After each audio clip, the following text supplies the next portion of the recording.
Sometimes the most simple of things can feel like an impossible task. You've done it 1,000 times before, but this time it just feels different. It feels heavy and you almost have to sell yourself on the idea of doing it. And there are other days where tasks are a breeze and everything is smooth and easy. How about you? Do you feel this sense of clarity often, or would you like to? I think about this a lot and all the variables and factors which pull me from one state to the other. And I wish I could say, oh, I have mental clarity and energy every single day, but it just wouldn't be true. But there are days and there are moments where I feel this completely. I would like to share some of my small habits which bring me to this place of clarity, or at least help me get closer to it. If you're also someone who overthinks things, it can be really easy to get caught up in our own thoughts. When you have that sense of mental clarity, your mind isn't clouded with worries, indecision, or stress. What helps you personally feel like this? I would love to hear it, and I think everyone else would as well. Let's exchange some ideas in the comment section. I don't think I'm bringing anything revolutionary to the table here. I'm here to share small things that are easy for us to implement into our days. I'd like to tell you something about me, and I would like to see if you relate. Listing. I do it with everything. Gotta remember to buy some almond milk. I need to buy some zucchini. The Tempo 3020 or 3120. Okay, don't forget to write the nutrition sheets, and I've got to do the laundry. Now, do you carry all of this around in your head with you? The problem with this is our brain wants to make sense and order of everything. And this can lead to overthinking, overcomplicating, or us being paralyzed with this huge list of everything that needs to be done. Instead of it running around in my head, I tend to make it look a little bit more like this. Need to get some almond milk, and oh yeah, I need to get some zucchini. And Tempo is 3020.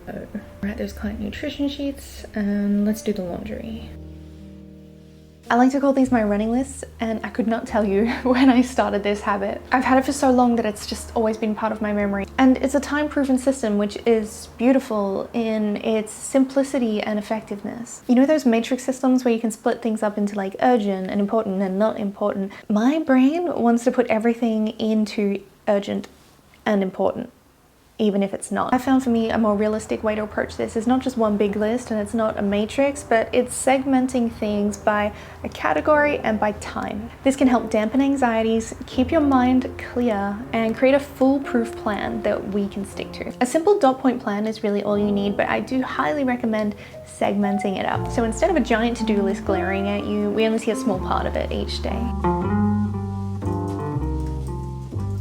I personally like to use Google Calendar for my list. I pin them as reminders at the top of each day, and pinning them up the top there helps them stick together and it stacks them away neatly. And on the front of each reminder, I write what category it's for, whether it's coaching, it's personal life, or it's something else entirely. And this gives our minds a focus and a target to look for. Where you put your focus is where your energy will go, and on the days where everything feels difficult, you can look at these lists and just start with the smallest thing. And as you start to build momentum, a snowball effect can happen. The beautiful part of this is you actually get a dual effect here. Not only is the list providing us with a sense of clarity and direction, but the simple act of just ticking things off as we go can give us a really big sense of achievement. This helps us acknowledge our wins and our forward progress. Because if we don't take the time to recognize everything that we've accomplished, nothing will ever feel good enough. Take the time at the end of each day, and instead of just looking at what you didn't get done, actually look through everything you did do and give yourself enough compassion to be proud of these things. Making room for like mindful, peaceful, downtime sort of moments used to be something that I really struggled with. I wholeheartedly believed that to be successful, and my definition of successful, that I had to be the hardest worker in the room with everything that I was doing. And while hard work will absolutely pay off in some aspects, there's always going to be something that you have to give in exchange for that. I feel like life has its balances. Now, I'm not talking about doing like a smart, sustainable level of work here. I'm talking about overloading and doing too much. And what I was sacrificing was sleep. And what I came out of that with was like hormonal disruptions and anxiety, which I never really had dealt with before. Isn't it fascinating when we know something feels good or is good for us, but we just continue to push back or be resistant resistant against it. We're creatures of habit, so it's important to build these slowly and just one step at a time. Finding peace within your day doesn't need to be a grand production. I find I'm happiest in the small moments. Like in these moments, I don't think about the future or the past. For example, putting on a playlist of music that soothes me or creates the type of atmosphere I want. YouTube Music actually has a catalog of focus playlists, and there's so many playlists suited to whatever you want to focus for.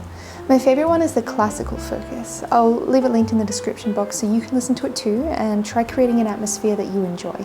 Or maybe it's just some fresh flowers at my desk and noticing how gently the petals unfold. Watering my plants and seeing the growth and how they've seemingly climbed further and further in the moments where I am distracted or asleep. And I find in these times, in these little breaks, of course your mind will wander, and that's only natural. But to make time for this is what's important here. Scheduling time into my calendar and committing to following through with it helps me tremendously with this routine. Maybe you might like to try this in the morning before you start work for the day, or maybe in the evening when you come home. Another way you could get this to work for you, especially if you work from home like I do, is setting a timer. So you could just use your phone and pull up a countdown timer so you have a set amount of time to do your work, and then you can give yourself 5 minutes or so to make room for these moments and to step away, stand up and move your body. I feel like the older I get, the more I start to recognize that life isn't just later on, it's right now. And I know that might sound a little bit silly, but I honestly think that this is why even the smallest and most mundane things can be done with happiness and mindfulness. I'm not going to sit here and tell you that I'm perfect at it, because I definitely am not. I too am guilty of using the tiny screen whilst also watching the big screen, or of trying to like read and listen simultaneously, or trying to split my focus. The main problem with this is that when we're multitasking, we are more stressed and less productive. I feel like we put our best version of ourselves into whatever it is that we're doing when we're just focusing on one thing, whether it's sitting down to work, reading a book and actually paying attention, not having to reread one line 3 times, or even just cooking a recipe with love and care. Focusing for a long time is hard. So many sources of media or applications these days have trained our focus and attention to be shorter and shorter. We constantly require stimulation or something new to catch our attention. To get into more of a state of flow when you're creating or working or studying, here are some things that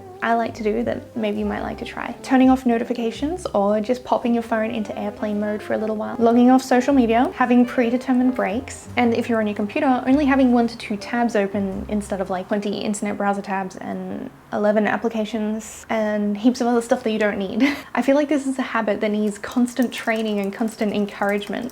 When you can fully focus on a single task, your day will feel less stressful. You'll reach a point of mental clarity with whatever you're doing, whether it's, study, work, gardening, and it does feel really great to be fully present. You know this had to make the list. I'm a nutritionist and a trainer. What do you expect? Your brain is always on. Even if you think it's off, like when you're sleeping, it's still on at a base level. It controls your thoughts, your movements, your speech, your senses. When you're asleep, it's problem solving, it's organizing and storing memories, and it's repairing your body. So how do you think your mind will feel if you're not taking care of your body to nourish it? What you eat directly affects the function of your brain and ultimately how you feel. A little tip I have for this, which I like to share with a lot of my clients, is being aware of what I like to call the nutritional latency effect of what you eat. This isn't about demonizing any food groups or applying any moral value to anything. I honestly think that you can eat whatever you like as long as you're mindful about how much and how frequently you're putting it in your diet. The nutritional latency effect is how food makes you feel, and not just like in that moment while you're eating it, but the next day. Of course, sure, some things are gonna be super delicious, but then how do you feel the next day?